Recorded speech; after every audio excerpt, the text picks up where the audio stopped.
Good evening, everyone. Thank you so much for coming here tonight. It's really an honor to have so many of you come out, but I know this is also a subject that's near and dear to a lot of people's hearts. What we have here tonight is 6 men of honor, 6 men with the integrity to come out here and actually argue in a public arena for what they believe or what they do not believe. Now, we're going to hear a lot of interesting things from both sides tonight. We're going to give everyone their opportunity to speak, and we've got a format here that I'll tell you about as to how this debate is going to go. First, for the Christians, Sye Ten Bruggencate is a member of the Associate Reformed Presbyterian Church, and by God's grace alone, he is a Christian. Pastor Jeff Durbin is the pastor of Apologia Church in Tempe, Arizona. And he was also Johnny Cage in the Mortal Kombat movies. The tour. Also, Pastor Paul Viggiano has been the pastor of Branch of Hope Presbyterian Church. That's the church that you're in right now, in Torrance, California, for 25 years. Now, for our atheist friends, Bruce Gleason is the founder of the Backyard Skeptics with over 1,400 members. He's the director of the Free Thought Alliance and supports the philosophy that one who lives a naturalistic and materialistic worldview and has no supernatural beliefs will make better decisions about his or her life.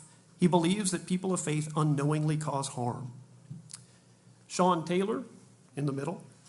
Sean is an active member of the secular humanist, skeptic, and atheist communities in Southern California. He has since devoted much time into scholarly research on modern religions, the Bible, the Quran, and the philosophies and history surrounding them. Our third speaker on the end is Andrew Breeding, who recently graduated from Cal State Fullerton with a degree in philosophy specializing in ethics. His interests are computers, politics, and sushi. Now, as for the format, you recognize that it's a bit unusual, and the reason for that is we don't have just one speaker speaking to one speaker. There really is a call in today's society to have the conversation openly, airing grievances and doing analysis.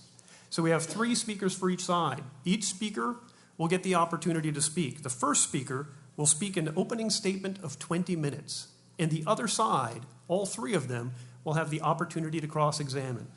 At the same time, if that speaker chooses to defer a question, he may ask either of his other partners to answer that question for him.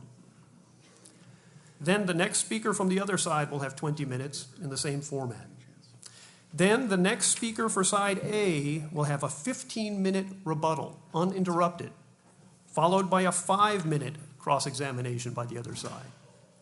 And then the other side will have the same opportunity. After that, there will be a 10-minute closing argument by each side, uninterrupted, giving a synopsis and their analysis of the content of the debate. After that, we will open up the floor for your comments and questions. Now, at this time, we would usually pray, but we don't want to give an unfair advantage to either side.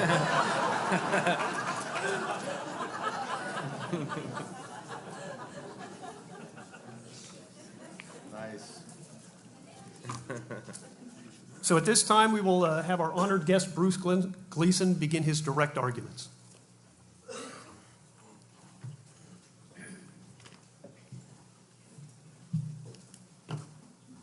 Thanks for coming. I understand this is a conference over the weekend. Is this like your entertainment instead of a big dance? I understand. I'd rather have a big party myself. Let's just forget this and have a big party. No, okay, can't do that. Okay. Well, I'd like to take the temperature of the room here. How many Christians are here tonight? Raise your hands. How many atheists? Thank you for coming. Okay, how many young earth creationists are here? Christians that believe in a 6,000-year-old. How many Christians here believe in an old earth? 4.5 billion years old. Okay, just wanted to see where we're at right there. Before we go on, I need to explain what an atheist is. There's a lot of misconceptions of atheists. No, we're not baby eaters. That's from the South from years ago. Forget it. An atheist assumes that there's no God, asserts that there's no God or gods. That's pretty much it. There's no agenda, no mantra, no dogma, no text. It's a secular humanist philosophy. Are there variations? Yes, there are variations. I happen to be what's called an anti-theist. I promote atheism because I think it's a better worldview to live by. There's also strong atheists that say there is no God. There are soft atheists or weak atheists that say, I don't believe in a God, there might be a God. That's not agnosticism, that is atheism. There are two different things going on here. But I'm an atheist because I don't reject the Bible. It's because I read it. I have examined all the apologist arguments over the past 10 years and have not found one void of fallacy. I have gone on a quest to find the truth, and through the Socratic method of questioning, I have found it. And the truth for me is that the supernatural does not exist. Are we up there? Good. I'll take the first shot across the bow. Thank you, Sean, my loyal assistant. Sye will probably say that he knows that I really do believe in a God. That means he knows what's going on inside my head. And all of your heads as well. Not only that, is extremely presumptuous and silly, but downright arrogant, I think. No one knows what's going on inside my head or anyone else here. When I say I don't believe in a God, he has no justification to tell me otherwise.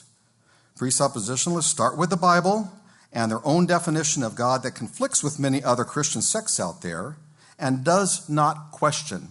He will not give any evidence besides personal revelation and the Bible tonight. If he does, after the 25 debates that I've seen on YouTube, it'll be the first. Scientific skeptics like myself and atheists have a habit of doing just that, questioning everything and gladly admitting we don't know anything to be 100% true. We base our opinions on the probability that something is true based on evidence. It appears that Jeff and Sye are downright wrong, because just because naturalistic philosophy does not obtain an absolute knowledge, it does not mean God did it. That's a false dichotomy, one of the many fallacies you might hear tonight. I hope you're up on your fallacies. Red herrings, special pleading. Presubs build a bridge to an island. They cross the bridge. Where's the bridge, Sean? Okay, timeout. We're going to have to put a timeout on our... Oh, go back. There it is. Thank you. Stay on top, stay on top, Sean. They crossed a bridge to the island, and then they burned the bridge. If they were 100% wrong, they wouldn't even know it. They are totally on the offensive and offer no defense whatsoever. They have offered defenses that withstands fallacies on top of fallacy.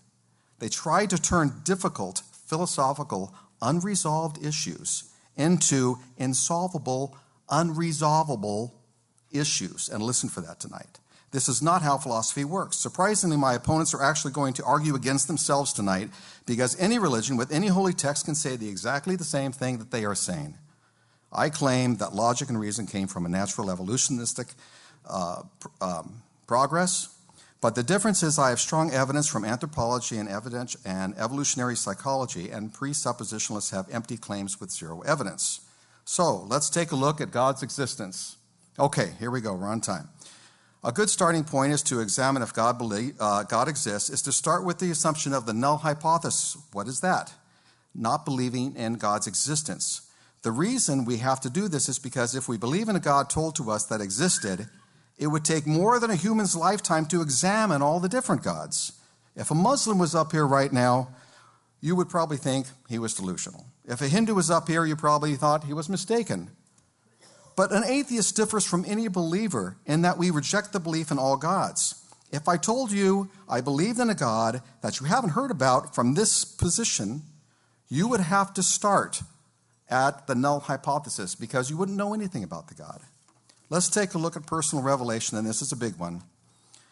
Since the method of choice of how presuppositionalists gain knowledge, we are all humans. Humans can be mistaken. Therefore, everyone on earth can be mistaken.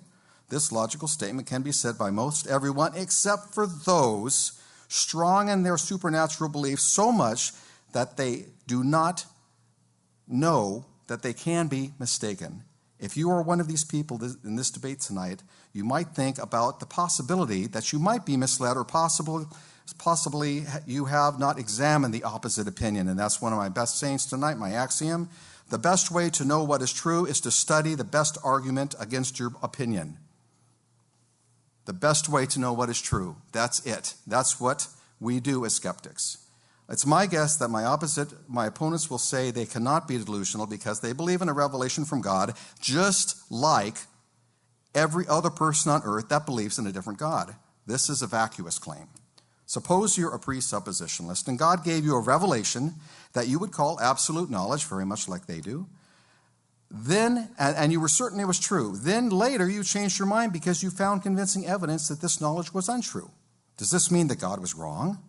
More likely, it would be that they were misled, either by a malicious God or simply their own belief. If you believe that you misinterpreted God's word, what's to say you can't do it again? The presuppositionalists receive knowledge through what, the presubs happened to receive knowledge through, I blew that one. Can presubs receive knowledge about other things, like a medical degree, 8 years of education, pray and it'll be done? What type of knowledge is Sye and Jeff actually looking at? It's not called knowledge, it's just strong belief. Suppose that one person received revelation from God and says it's knowledge, and the other person, or for a matter, 300 people, receive personal revelation that conflicts with that one person. Whose revelation is truly God's word? No one can tell. I think personal revelation is a very dangerous thing. You can do very bad things while thinking you will have immunity from any punishment because you're doing God's work. Here are some examples. Virginia Tech, 2007. His mother knew that he had psychological problems, and what did she do instead of go to a psychiatrist? She went to a minister and prayed. 32 children, kids, students are killed because she didn't have the right personal revelation. Andrea Yates, 2001, killed her 4 children because God told her to kill them, to prevent them from going to hell. Jim Jones, 1978, 300 people died because of his personal revelation. And finally, just last week, a 19-year-old was killed by his own pastor father. Back up, Sean. I'm going to have to put on hold for a moment. There we go. Thank you, Sean. Parents arrested after 19-year-old, their son died. Just go through the next one, Sean, please. I don't think that we're working here. Something missing. Okay, we'll continue on. They beat him to death. It took 2 hours. His 17-year-old lived, and he was beaten almost to death by personal revelation in a church. War does the same thing. This is about war, Sean. We're okay now. Do 2 sides of war pray to each god? You might want to lower that down a little bit, Mr. Soundman. How about football games, Mr. Tebow? And this is the worst one. Allowing your child to die. This is a little bit, oh boy. Some pictures did not come through. Okay, I'll pass that one up. Horrible things can happen when using this type of reasoning. Let's go to the attributes of God, because that's really what this debate is about. The Christian's description of a God is one with no physical attributes. He has no matter, no energy. Yet he has a mind and can move things like planets, stars, mountains, and give men special revelations. But he has no matter energy. How does he actually do the work? How can there be a mind in total vacuous space? If God has special powers at work, wouldn't we see that in the universe with our most sensitive telescopes? But we don't see anything supernatural over the 13.5 billion years we've been around. We don't see any stars going faster than the speed of light. We don't see anything that breaks the laws of physics. And shouldn't the power be so great, and God should be so easily seen because he's so powerful? We don't see God's power with our most sensitive scientific earth-based instruments that can discover the majesty of subatomic particles and even see into our brains. And it will be into the atomic particle shortly. God works in mysterious ways, they might say, but it's unreasonable to explain a mystery with another mystery. If God exists and is omniscient, he knows everything from the beginning of time. If he knew everything that was going to happen as told in the Bible, why does he seem so upset? Are we moving here, Sean? Thank you. And one more. One more, I think, Sean? I'm not sure about that. Okay. Why does he seem so angry?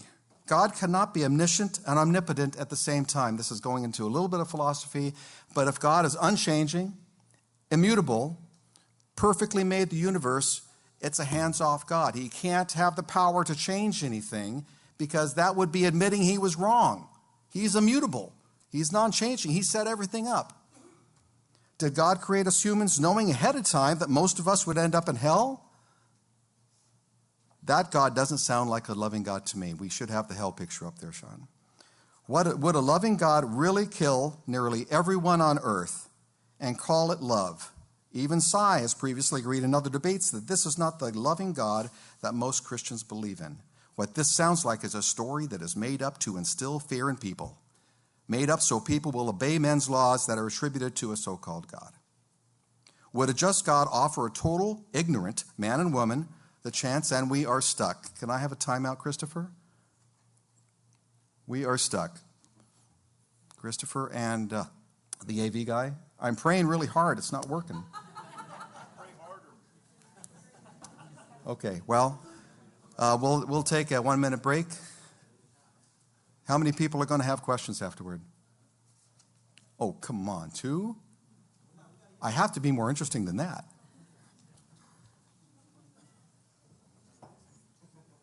We were stuck on the hell thing now. Would I make a good preacher if I was a believer? I don't know. I'm pretty passionate. Oh, he agrees. I think I would be.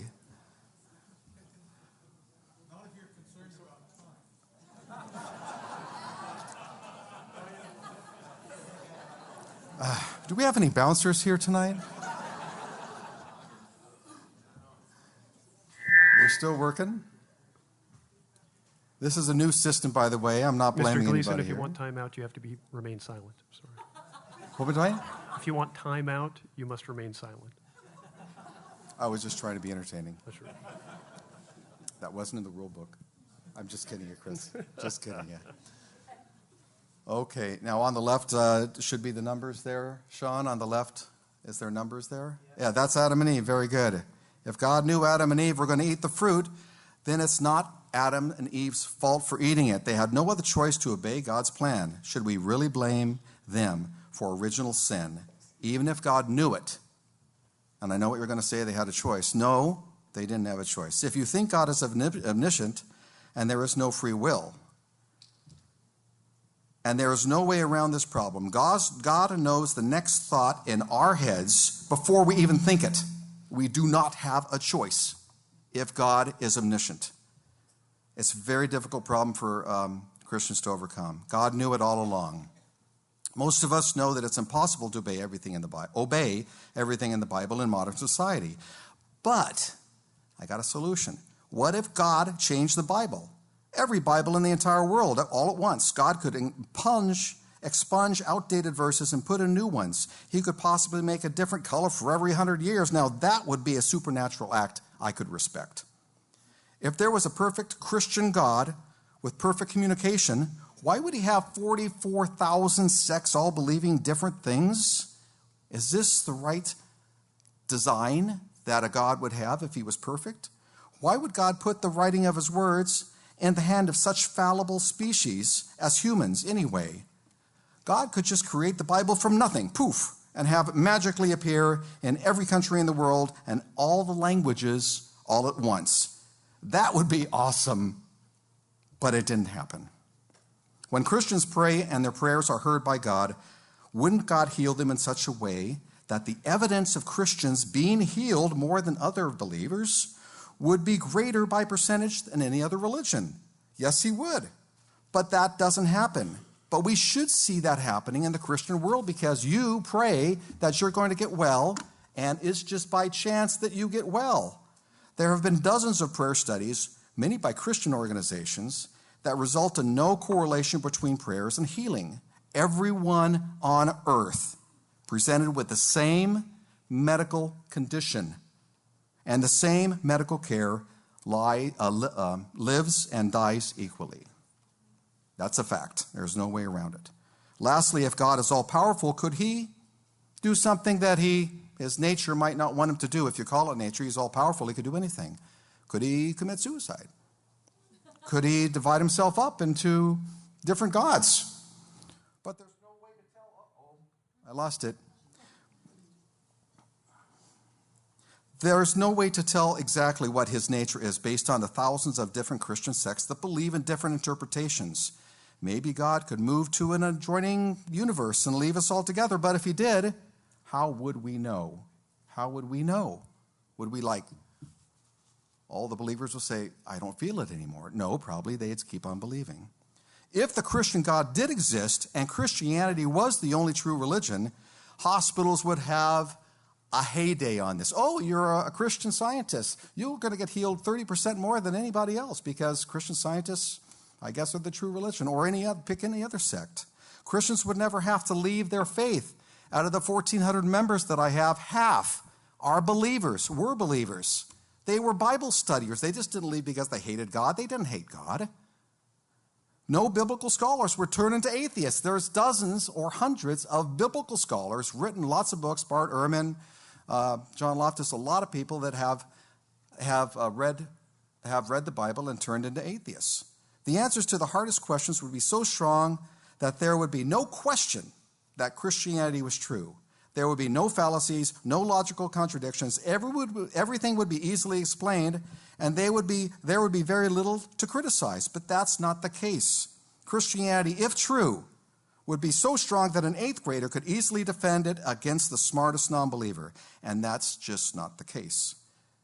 If any religion was so true that all unabashed, educated atheists were joining that religion, I would seriously have to take a look, but that is not the case. In fact, atheism is growing. Now up to 20% of the U.S., 33% of people under 30. All the churches, half of the churches in Northern Europe are now nightclubs, bars, and restaurants. People are leaving the church. Why? Because the internet expands knowledge. Religion, especially Christianity, can be extremely confusing on what sect is true. All of them have different demands on the Christian and different ways to get to heaven. Faith, good works, whatever. They have all different doctrines and believe in things that other sects would consider only an apostate would do. Speaking in tongues, not dancing, whatever. What would make Christianity the coolest religion? The coolest religion. God could send a prophet ever so often down to earth when Christians would be misinterpreting some of their text and would change the Bible verses so it would reflect more of the modern moralities. Eliminate slavery, for example, in the Bible. Or God himself could rearrange the text in all the Bibles all at once. I think that's a double. I think I said that before. Would a perfectly just God tell his parents to kill their son if he is insubordinate? No, of course not. Would this God kill 50,000 people? Almost. Okay, missing a slide there too? Okay. In a nearby village, just because a small group of Israelites who were returning the ark to the covenant to its rightful place, who looked at the ark, 50,000 people, innocent. In a nearby village, gone. Totally innocent. No, a righteous God would not do that. Would God endorse slavery? Could a perfect God make something perfect? Could make something imperfect, like humans? No, if he was perfect, he couldn't. Would a just God punish humans indefinitely for finite sins? No. You're way ahead of us there. You're going to have to...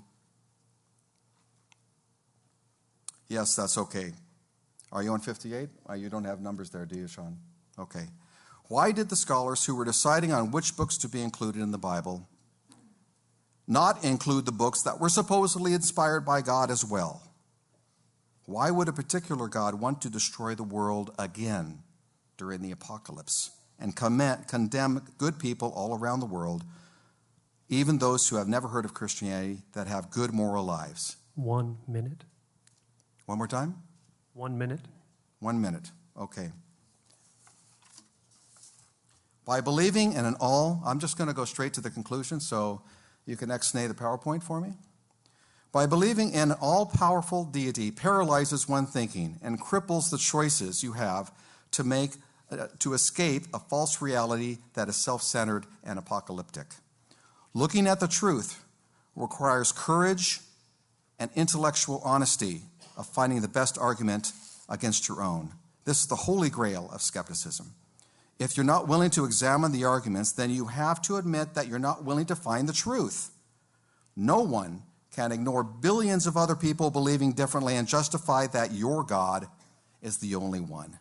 If you question that, if you question what you believe, and more importantly, why you believe it, you just might extricate yourself from the supernatural world of belief and discover the wonder of naturalistic world without ghosts, demons, devils, magical thinking, or malicious gods. Live well in this world. It's the only one we know for sure that exists. At this Thank time, you. the other side will have 10 minutes to cross-examine. Me first? Okay. Thank you, Bruce. You Jeff, ready to go? You going first? Timer ready? Yeah, I'll go first. Bruce, you're a naturalistic materialist, correct? Correct. Okay. Would you agree with Krauss and Sagan that we're stardust? Pretty much. Okay. Pretty much. Well, where do we come from? I don't believe God poofed us into existence, no. Now, as an atheist, from your perspective, would you agree with Krauss and Sagan when they say human beings are stardust? We evolved naturally from material, yes. Okay. And so it's a godless universe, no governance, no guidance, matter in motion. I didn't say governance. Please try to guidance, speak no. into the microphone. No personal governance, and order. I could agree with that. Personal, Okay. sure. So given that naturalistic materialism, human beings being stardust, what's wrong with eating babies? Because we have a mind, we've evolved to have thoughts, and we care about other people, and we can Bruce, put what's each other- wrong, morally we can put wrong with each- eating babies? We can put ourselves in other shoes. That's why we don't kill babies. Okay, ready? We have evolved to accept morality Over into our evolutionary time, Bruce, I'm going to ask you a question here. Over evolutionary time, you've had two values risen up over evolutionary time. You have stardust that likes to hurt people and inflict harm. And you have stardust over here that wants to do good and treat others well. Why are you arbitrarily choosing one value over the other as That's an invalid stardust? question, Jeff. That's an invalid question. And It's not an invalid unanswerable. question. There are not two different things going on There's at the two same time. values risen up, Bruce. There are not two values because at that particular time, no one was around to have values. No, Bruce, today, Sure, there there- are two values risen up. 1 second. There are two values risen up. And so the question is, what's wrong with stardust bumping into stardust? Well, I don't think there's anything wrong with stardust bumping into Could you stardust. allow Bruce but- to answer that question real Oh, fast? sure. Well, I might actually defer that question, but I don't see stars bumping into stars. What's your question, Jeff? No, stardust. You said human beings are essentially stardust. What's That's an morally wrong with equivocation stardust? argument, I think, that you're saying we are stardust, a lot more than stardust. Okay, Bruce, you still haven't answered the question. What's wrong with Speakers eating do babies? have the I speakers do can't have answer the that option question, to defer Jeff. to their partners. What's wrong with it is that you actually support it because you read the Bible. This is the insanity of belief, that you believe something that it's okay to do because God tells you to do it. Do you believe in killing Bruce, babies? where in the Bible does God say to eat babies? Eat The babies? reason I don't we think it does. the reason It we doesn't. don't To kill babies, yes, in Okay. many verses. All right, go ahead. to skip a thousand reasons, there is one very simple reason why we don't eat babies, and it's because we will no longer be. That would be the end of humanity if we all thought it was a good idea. From to an eat babies. atheistic perspective, what's No, wrong no, no. with that? From there is no atheistic perspective. You're assuming value and dignity in these human beings that you say we ought to protect. No, Now, no, as a no, I said- Christian, real fast, as a Yeah. Christian, I can justify that claim of human value and dignity in babies, but you're assuming it. I'm asking you to provide a justification as to why it's wrong to eat babies from an atheistic perspective. Okay. Give me a So- justification. Great. So three things. There is no atheistic perspective. Being an atheist. Are you an says- atheist? Yes. There is no atheistic perspective. Are you giving me your perspective? I apologize. Every single time, Would you like the to middle have of my him sentence keeps answer interrupting the question, beginning please, of Jeff? yours. Can you but- be considerate and let him answer This the is question? my time to ask questions, your Yes, time but to you answer. have to give the time to him Okay. to answer the question. Go ahead, please. I said nothing about values. I put it so simply as we do not eat babies because we would be no longer. And what's wrong with that from an atheistic perspective? That's what I've asked you a second time now. So I'll answer it this time, yes? Okay. Okay, good. There's no atheistic perspective. The fact that I do not believe one's claim that there is a supernatural God of any sort does not guide my morals in any way. So your beliefs, your worldview does not guide your living in the world? My worldview, yes. The fact that I'm not convinced that any supernatural being exists has nothing to do with it. Okay, we've evolved in a cosmically purposeless universe. And now here we have babies. And you're suggesting that we should do good to these babies and not violate them and hurt them. Okay? Yes. In a universe where there is no God, no ultimate standard of justice, I'm asking you to provide me an intelligible answer besides just preference, because I don't want to, or we would die. I didn't give preference. That provides the preconditions necessary for intelligibility to make that claim mean something. Your claim is that there is no God, no ultimate purpose, meaning, governance in the universe. I did not claim there's no God. So you're saying, as an atheist, you accept God's existence now? No, I'm not convinced that one exists. That's not a claim that he does not. So in a universe where we used to be fish, why is it wrong to violate a baby? And don't give me, and this is what I'm not looking for. I'm looking for a justification. I'm looking for a justification. Okay. A justification that satisfies the preconditions of intelligibility. Not a mere claim. Not what you think we should do, but what provides that justification. Do you want me to justify intelligibility, or do you want me to tell you why I don't eat babies? A justification from an atheistic perspective. Okay. I have a question. He just said there is no atheist perspective. Let me chime in with a question here, if you don't mind. I had read that, Bruce, that you believe that the idea of logic is really coming from the frontal lobe. Is that correct? Yes. And that you don't believe that people have souls, they have brains. Correct. I'm not a dualist. A dualist believes in a mind separate than the brain. I believe that our mind is our brain. Right. And you obviously believe in the some sort of Big Bang. That's our best explanation right now, but I'm open to new explanations if something comes along. That's what skeptics do. So in light of that, let me ask you this question. You gave us some pretty horrible atrocities for us to consider on this screen. Do you think the people who did those things were wrong in doing those things? It doesn't matter if they think they were wrong or not. They did them justified by religious leaders at the time. I'm asking if you think those things that you showed that were so horrible, do you think they were wrong? Of course. Do you think those people should be held accountable for the wrong things that they do? Sure. Okay, so let me ask you this then. If we're just matter in motion, if we're just molecules... We are not matter in motion. If we're molecules flying through space... We're not molecules If we're the end result of a Big Bang, because there was nothing, there was a Big Bang, and now we're sitting at the table, how can people be held accountable for their actions any more than a piece of shrapnel can be held accountable for landing where it lands when the explosion goes off?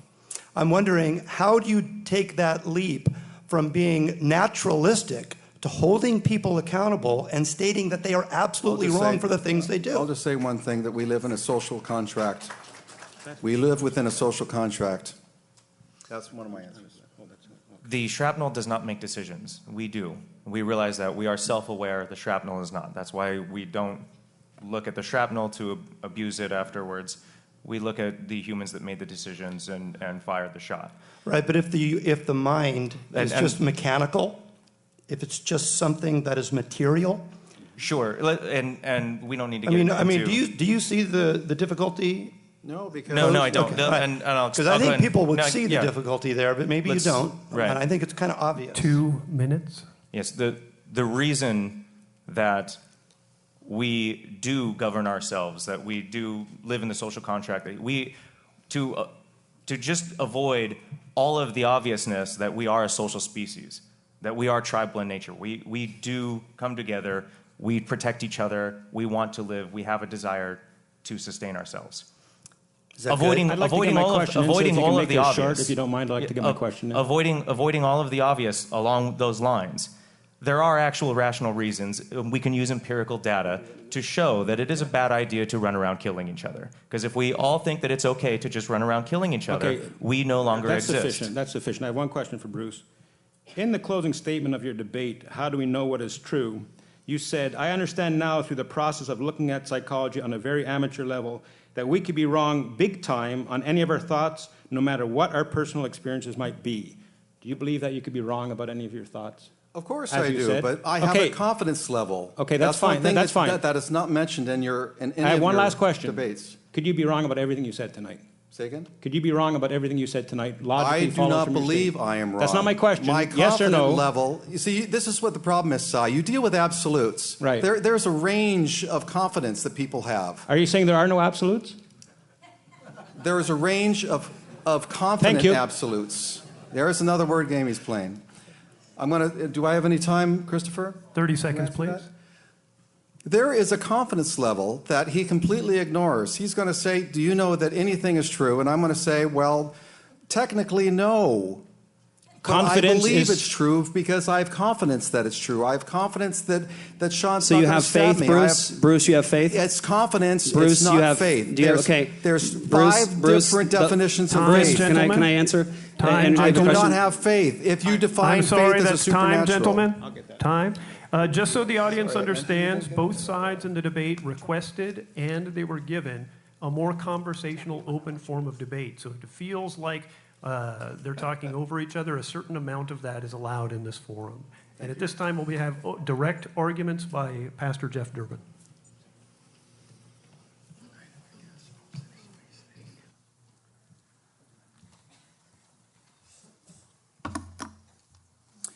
Hello. It is hot in here. Don't start the time yet.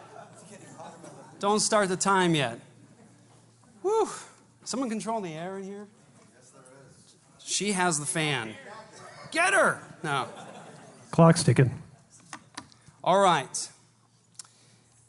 Thank you so much for the privilege of speaking with you tonight and the honor presented to us to be able to represent Jesus Christ and his gospel in the context of a debate which will assume things that only comport with his revelation to humanity and the biblical worldview. I would like to humbly point out the context of our debate. We are all debating while standing at the precipice of eternity. The subject of tonight's discussion, the existence and attributes of God, has a dramatic impact not only on our present circumstances and our ability to provide a meaningful foundation for all that we'll be appealing to this evening, absolute standards of ethics, necessary, unchanging, and universal laws of thought, the ethical responsibility to not choke each other to win tonight, or to lie, and a uniform creation where the principle of induction can be assumed. But we are, and whether or not we have peace with or are reconciled with our God, who is the central reference point and foundation of all questions regarding truth and knowledge. He is the necessary precondition for our debate this evening. The great gift of tonight's debate is that both panels freely admit to representing a particular worldview. We're not pretending neutrality in this discussion, and neither are our opponents. We are unashamedly committed to Jesus Christ as God come in the flesh, the one who died for the sins of his people, conquered death, revealed himself in conscience, creation, and scripture, took on flesh, dwelled among us, and revealed himself to us, and apart from whom this debate wouldn't even be possible, nor have a coherent foundation. From a biblical and philosophical perspective, neutrality is a myth. From a biblical perspective, neutrality is a myth in the context of who we are. Romans chapter 1 says in verse 18 that the wrath of God is being revealed from heaven against all ungodliness and unrighteousness of men who by their unrighteousness suppress the truth. Think about what that's saying. It says God's revelation to us is that all of us, not just Bruce and our atheist friends, but all of us before God are rebels against our Creator. And all of us are, because of sin, suppressing the truth and unrighteousness. That's the context from a biblical perspective. Jesus says you're either with me or against me. There's no neutrality with Jesus. From a philosophical perspective, all of us have a particular view of reality, and epistemology, how we can know what we know, and ethics, how we should live our lives. You've seen that just a moment ago. And before you this evening is a collision of worldviews. Each panel has professed beliefs about God, the world, origins, how knowledge is possible, the nature of human beings, human value and dignity, and our responsibilities to one another. Our opponents profess to reject the existence of their Creator. They claim that we live in a non-personally guided and ungoverned cosmos, that our ancestors were fish, that we've evolved from highly evolved societies of bacteria, that we are stardust in a universe with no divine justice ahead of any of us. We are fundamentally bipedal protoplasm with only sky above us. I want to encourage you to not to judge God and his existence this evening. It's a futile pursuit to question God's existence and his presence, by the way. But to judge the debaters. Pay close attention to what each side is saying, what each side is supposed to be standing on. Because each side is standing on a particular worldview, I believe that it is important to ask the question, is what we are saying consistent with what we are standing on? Let me say that again, please, humbly. Is what we are saying consistent with what we are standing on? In other words, is what we are doing and what is coming out of our mouths consistent with the underlying worldview that we profess? In examining a particular person's worldview, it's important to watch for arbitrariness, mere personal opinions, or unfounded prejudicial conjecture. For example, saying that we shouldn't eat babies because that would be the end of the human race. So what? From an atheistic perspective, we're stardust. You're assuming what you have not proven. It's arbitrary. And watch for inconsistency. Is the person acting consistently with their platform or worldview that they say they're standing on? Is one side forced to abandon their platform or worldview in an attempt to borrow truths and concepts from the others that do not comport with their own professed view of the world? Let's start with the biblical worldview. The biblical worldview fundamentally says that God, who declares the end from the beginning, who is the sovereign in the heavens above and on the earth below, and does according to his will in the heavens above and the earth below, that God, the eternal God, from eternity into eternity, the first, the last, that God, who is all-powerful, all-knowing, just, and love, has revealed himself in creation, conscience, and specifically in the person of his Son. God has spoken. We have a revelational epistemology. We can know what we know because fundamentally God has talked to us. Bruce was wondering a moment ago about how can people be sure that we know what's going on in his head. Well, the biblical claim is that God is all-powerful, all-knowing. He created all of us, including Bruce, and knows what he's thinking. A definition of God. Question 4 of the Westminster Shorter Catechism. This is for all of my presbybrosifs, Reformed Baptists here, to show solidarity. Question 4 of the Westminster Confession. God is spirit, is a spirit infinite, eternal, and unchangeable in his being, wisdom, power, holiness, justice, goodness, and truth. Our argument this evening to our esteemed opponents is that the existence of the triune God and his attributes are the necessary precondition for intelligible experience. Apart from him, human value and dignity is an illusion.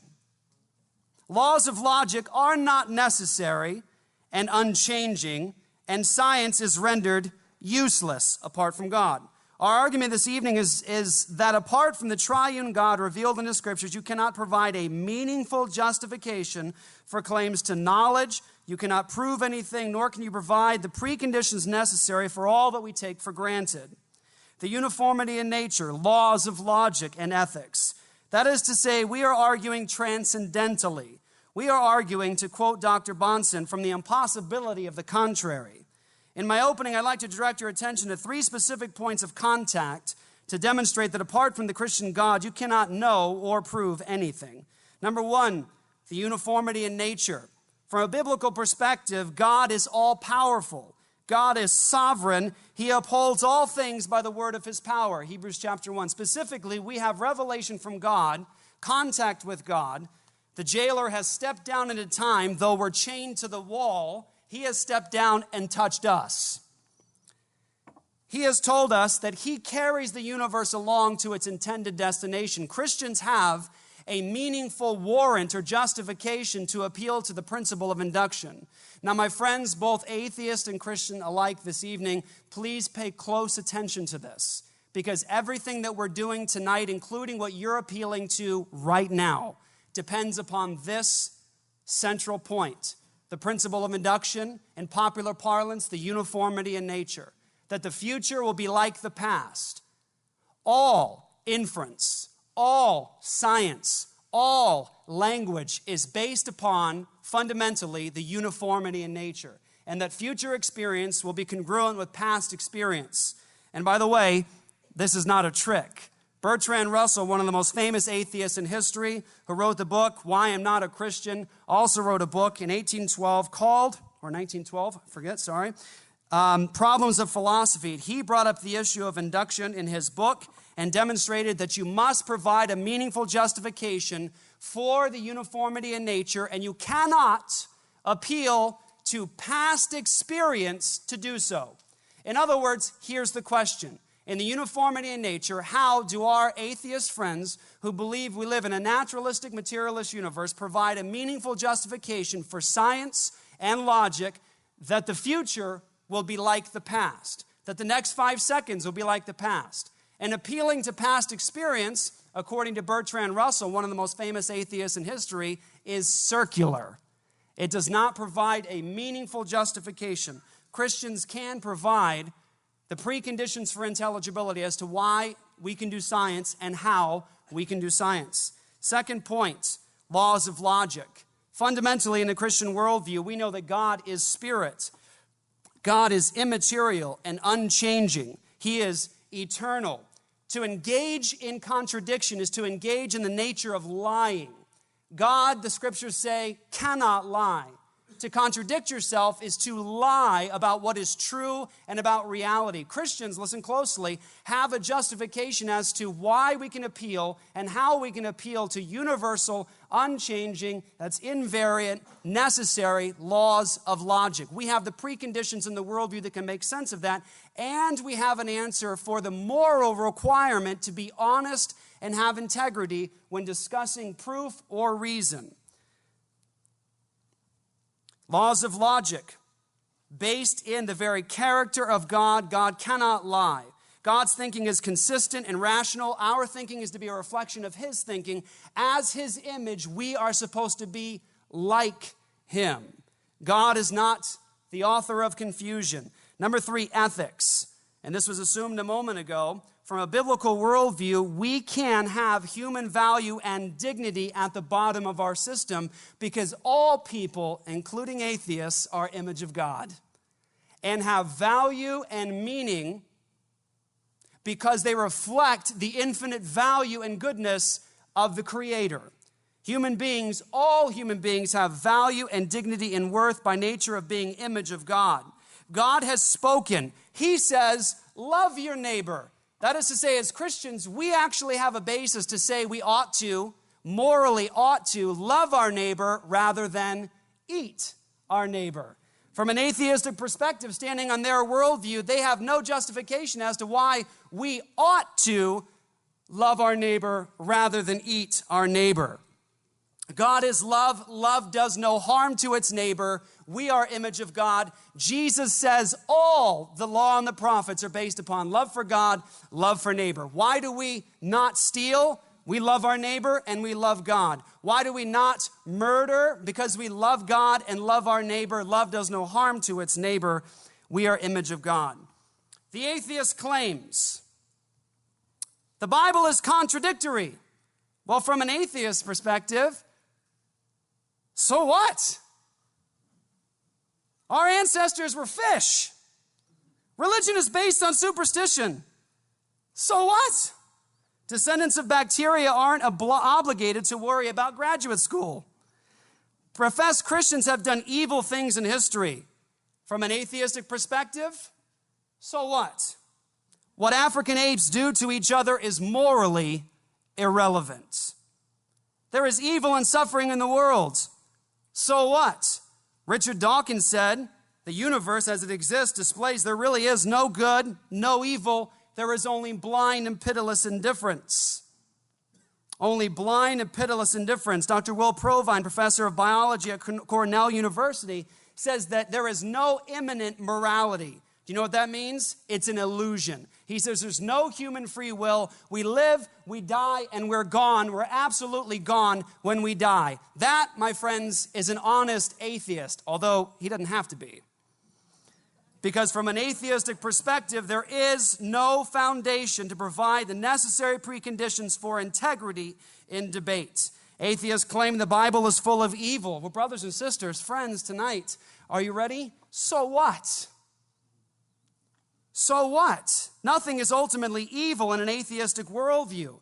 We're just doing what stardust does in a godless universe under these conditions. I want you, please, to tonight ask the question over and over and over to each side, both the Christians and the atheists. I want you to ask this very simple question. Are you ready? So what? When claims are made, if so what is a philosophically devastating critique of your worldview, it is not a worldview you should hold on to any longer. In honor of Dr. Bahnsen, he said in his debate with Edward Tabash, the atheist is satisfied to ignore the need for intellectual justification and explanation, the need to gain consistency within his total beliefs, and the need to demonstrate systematic cogency in his overall perspective on the world, man, and values. In this light, atheism, for all its proud boast of scholarly adequacy, is a kind of intellectual adolescence which refuses to think hard, face the facts, and be tough-minded. Atheists live, when all is said and done, by blind and contradictory faith about how we know what we know and what the nature of reality is. Atheism is arbitrary and irrational, all the while dressing up in the costume of rationality. Atheism, philosophically speaking, is much closer to superstition, undisciplined reflection, and wishful thinking than to science. That was my shout out to Bahnsen. 3 things I want to humbly present to you tonight. The claim is not, listen closely, the claim tonight is not that atheists don't do science, don't appeal to logic, and don't have an ethical system. The claim is that they cannot account or justify any of those things. Saying something doesn't justify it. You must provide the preconditions necessary to make that claim intelligible. If you're going to claim science, you have to be able to justify meaningfully how that is possible in a godless universe. If we live in a universe that is not governed by God and is ultimately without cosmic purpose, it is devolved down to time and chance acting on matter. And you do not have a justification or an answer for David Hume, the Scottish skeptic on induction, nor for Bertrand Russell. Saying, well, it always has been in the past, is, philosophically speaking, adolescent. Number 2, our challenge is that God is the necessary precondition to make sense of human experience. That apart from Him, you cannot prove anything, and that we can prove God from the existence of the contrary. I want you to think tonight, if you would, with me. This is for Christians and for atheists. I love, by the way, as atheists, you're my favorite. But I'd like you to do this tonight. Would you test our claims? We have already professed before you that we are standing on a particular view of the world. To come here tonight and to give us a perspective of the world and then claim that that's in fact not a perspective of the world is not helpful in a debate. I'd like you, if you would, to imagine for a moment that we are standing on 2 stages. And underneath us is what we profess to believe about the world. Now, if you would tonight, I'd like you to look at what comes out of our mouths. I want you to think about what comes out of our mouths and ask this question. Besides, so what? I'd like you to ask the question, is what's coming out of their mouth consistent with what they say about the world? And the third thing I'd like you to know tonight is that there is hope in Jesus Christ. Listen, this is not a mere intellectual game. This is the stuff of life. This is whether or not we have a meaningful foundation to tell people that science is an important enterprise, that science is necessary, that laws of logic are universal and unchanging, and they are necessary. This is about the stuff of life. This is about meaningful human experience. This is not merely an intellectual game or gymnastics. And in the end, this is very much about what life is all about. God is who he says he is, and he is a necessary precondition for this entire debate tonight. I would say our atheist friends have violated their own professed beliefs about the world by showing up. Because if atheism were true, we wouldn't have any meaningful justification for all that we're appealing to tonight. Uniformity in nature, laws of logic, and absolute standards of ethics. But in the end, here's what's most important. God became a man in the person of Christ, lived a righteous and sinless life, died for sinners, and rose from the dead. Not merely to save you for heaven one day, but to save all of you now.